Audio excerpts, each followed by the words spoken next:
നമസ്കാരം, ഞാൻ ഹൈഫ. ഞാനിന്ന് ഇവിടെ വൈക്കം മുഹമ്മദ് ബഷീറിന്റെ പാത്തുമ്മയുടെ ആടിന്റെ എന്ന കൃതിയിലെ സ്ക്രിപ്റ്റാണ് പറയാൻ പോകുന്നത്.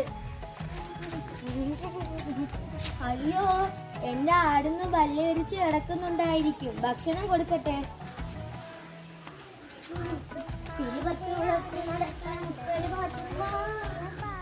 ആ, ഇത് കൊള്ളാം. ഇതായിരിക്കും ഇന്നത്തെ ഉപ്പേരി. ആ, ഇന്ന് എല്ലാരും ഉണ്ടല്ലോ. എന്റെ ആടിനാണെങ്കിലും കഞ്ഞിവെള്ളം കൊടുത്തോ? എന്റെ ആടിന് കഞ്ഞിവെള്ളം ഇവിടെയുള്ള പുസ്തകങ്ങളും സകലമാന ചണ്ടി ഭണ്ഡാരങ്ങളും തിന്നു തീർത്തീനു. കഞ്ഞിവെള്ളം ഇവിടെ 100 കൂട്ടം പണി കിടക്കണം. അതിന്റെ ഇടയിലാണ് അവളെ ഒരു കഞ്ഞിവെള്ളം. പറഞ്ഞോ, എന്റെ ആടൊന്ന് പെറ്റോട്ടെ. നിങ്ങളെല്ലാരും എന്റെ പിറകേന്ന് വരും.